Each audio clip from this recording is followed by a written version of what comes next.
और नमस्कार। कैसे हैं आप लोग? हम लोग सिटीजनशिप स्टडी कर रहे हैं। आज उसकी आखिरी कड़ी है और उसी क्रम में हम लोग अध्ययन करेंगे कि एनआरआई क्या होता है, पीआईओ क्या होता है और ओसीआई क्या होता है। सबसे पहले हम लोग एनआरआई को देखते हैं। नॉन रेजिडेंस इंडियन, अनिवासी भारतीय। इसका मतलब ये हुआ कि व्यक्ति तो भारतीय ही है, उसकी नागरिकता भारतीय ही है, परंतु भारत में बहुत कम रहता है, भारत से बाहर रहता है, विदेशों में रहता है, अपना कारोबार करता है। ऐसे लोग बोला जाता है एनआरआई। उसके लिए एक मानक बनाया गया है। क्या मानक है? वर्ष में 182 दिन भारत से वो बाहर रहता हो कम से कम, या तो ऐसा है कि 4 साल में कम से कम 1 वर्ष या 1 वर्ष से कम भारत में रहता हो, तभी भी इसको एनआरआई की श्रेणी में रख दिया जाता है। और यूं समझे कि भारतीय संविधान के जितने भी अधिकार होते हैं जो भारतीय नागरिकों को प्राप्त होते हैं, वो पूरे के पूरे इसको प्राप्त होते हैं। क्यों? क्योंकि ये भारतीय ही नागरिक है, रहता विदेशों में ही है। अब आते हैं पीआईओ। पीआईओ कार्ड क्या होता है? हम लोगों ने पिछले वीडियो में देखा भी था, जब भारत आर्थिक तंगी से गुजर रहा था तो 1991 में आर्थिक उदारीकरण अपनाया गया और उसी के तहत भारतीय मूल के जो विदेशी लोग हैं उनको बुलाने का प्रयास किया गया। बुलाने के लिए उनको पीआईओ कार्ड दिया जाने का प्रावधान किया गया। पीआईओ कार्ड का प्रावधान 2002 में किया गया। उस समय प्रधानमंत्री अटल बिहारी वाजपेयी साहब हुआ करते थे। और प्रावधान क्या बनाया गया कि जो पीआईओ कार्ड लेना चाहता है भारत का, अच्छा लेने से फायदा क्या होगा? भारत में आकर के वो व्यापार कर सकता है, यहाँ की जमीनें खरीद सकता है। लेकिन जमीन खरीदने में शर्त ये रखी गई कि वो कृषि भूमि की जमीन नहीं खरीदेगा। वो जब भी खरीदेगा तो उसमें इंडस्ट्री लगाएगा। और ये भी प्रावधान रखा गया था कि वो जम्मू कश्मीर में जमीन नहीं खरीद सकेगा। परंतु जम्मू कश्मीर से 370 हटा दिया गया है। आज की डेट में जम्मू कश्मीर में भी वो जमीन खरीद सकता है, किसी प्रकार का रेस्ट्रिक्शन नहीं। नागरिकता की हम लोग चर्चा कर रहे हैं तो ये भी थोड़ा सा बता दूं, भारत में एकहरी नागरिकता ही कहा जाता है, लेकिन केवल एक प्रदेश के लिए दोहरी नागरिकता लागू थी, वो जम्मू कश्मीर ही था।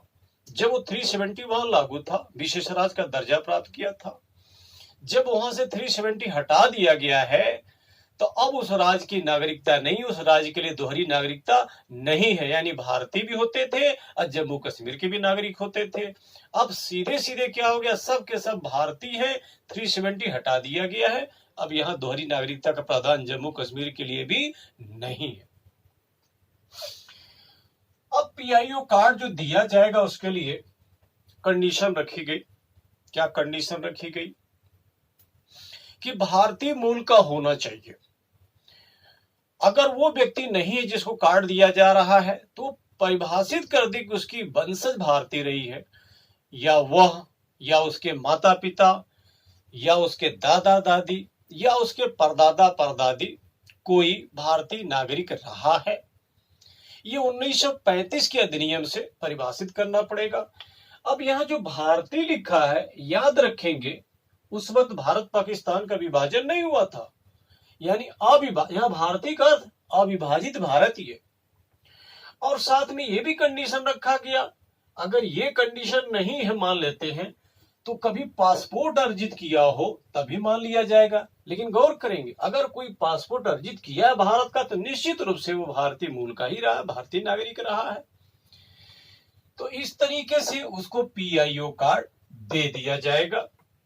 अच्छा, जिसको पीआईओ कार्ड दिया जाएगा, person of Indian origin card, वो 20 वर्षों के लिए वैलिड बनाया गया था, 20 वर्षों के लिए। फिर वो रिवाइज कर सकता था आगे चल करके, और यहां पर आकर के अपनी प्रॉपर्टी खरीद सकता था, बेच सकता था, उद्योग लगा सकता था, पैसा को ले जा सकता था, पैसा को ला सकता था। हम लोगों ने फेरा और फेमा का अध्ययन किया हुआ है। इस तरीके से भारत में भी खूब फायदा हुआ। आएंगे, इंडस्ट्री लगाएंगे, यहाँ डायरेक्ट इनडायरेक्ट रोजगार मिलेगा और वो पैसा कमाएंगे, वो ले जाएंगे। फिर देखें आगे क्या होता है। 2006 की घटना है। डॉक्टर मनमोहन सिंह प्रधानमंत्री थे।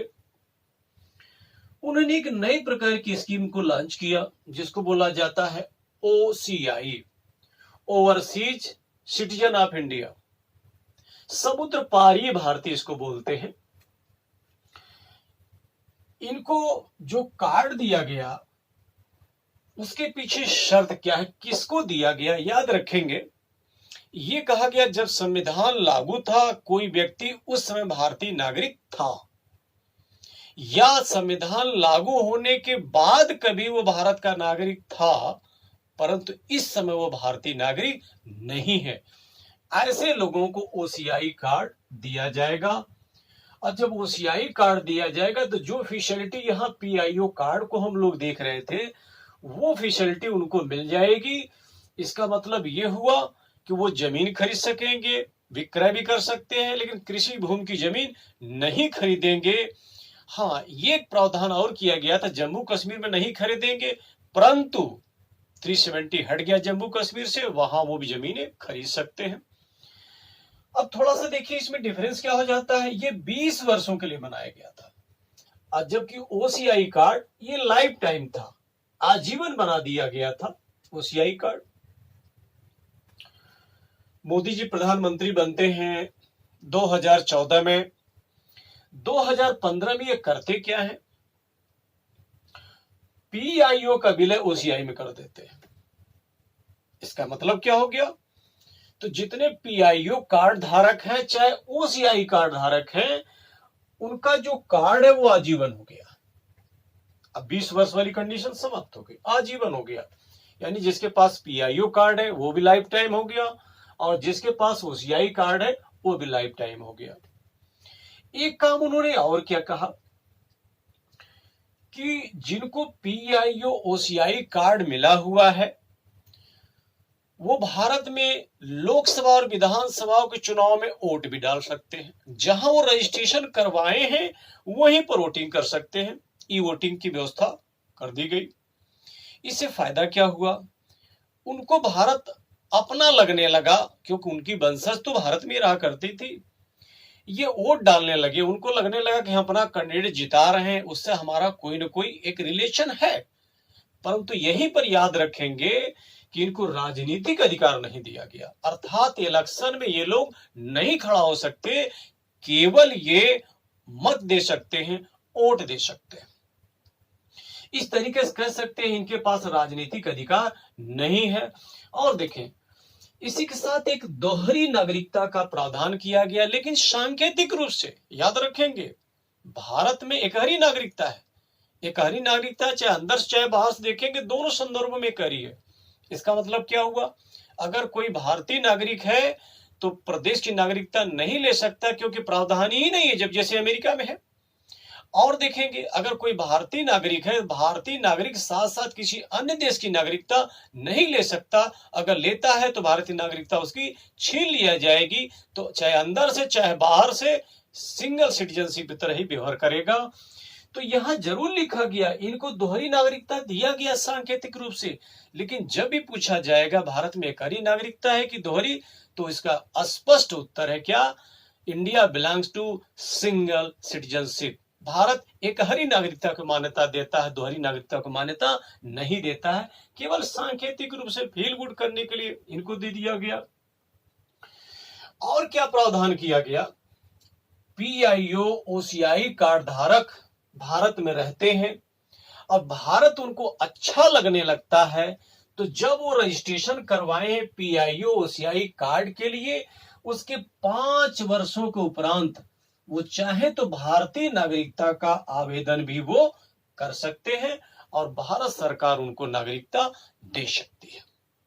और देखेंगे उनको खुश करने के लिए, ताकि वो लोग भारत में आए, खूब इन्वेस्ट करें, खूब पैसा कमाएं, भारत का भी फायदा होगा। दुनिया का सबसे बड़ी मार्केट भारत है।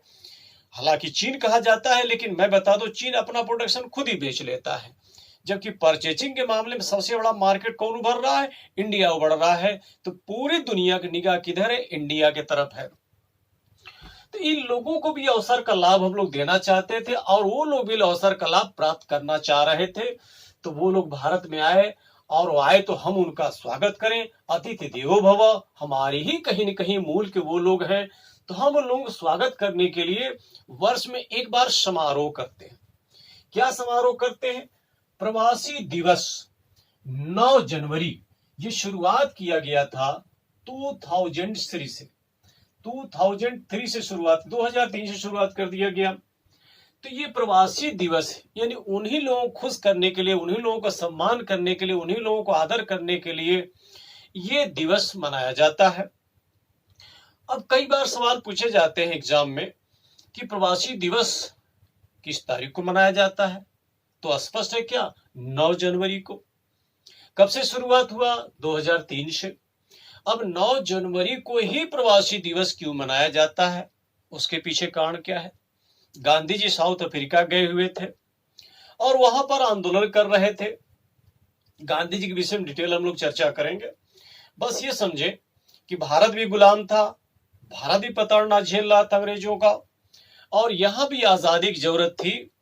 और गांधी जी के जो राजनीतिक गुरु थे गोपाल कृष्ण गोखले, उन्होंने आह्वान किया कि आपकी जरूरत भारत में है, आप यहां आ जाइए। तो 9 जनवरी 1915 को संपूर्ण तौर से साउथ अफ्रीका से वो इंडिया आ गए। कब आ गए? वो दिन कौन सा था, तारीख कौन सी थी? 9 जनवरी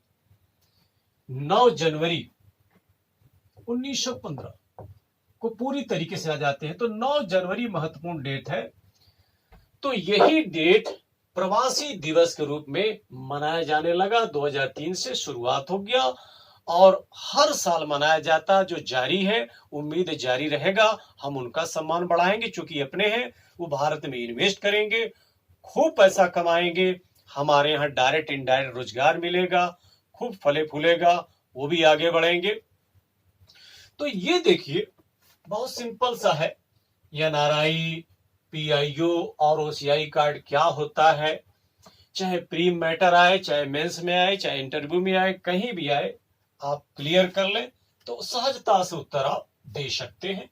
इस प्रकार से ऐसे ही हम लोग आके देखते रहेंगे, और आप लोग कमेंट भी लिखते रहिए जैसा रहेगा। वीडियो कैसा लगा, और साथ में कहाँ कहाँ वीडियो बनाना है पॉलिटी पर, आगे चल करके और भी हम लोग एक्सटेंड करेंगे, उसको भी बताते रहिएगा। ठीक है, धन्यवाद।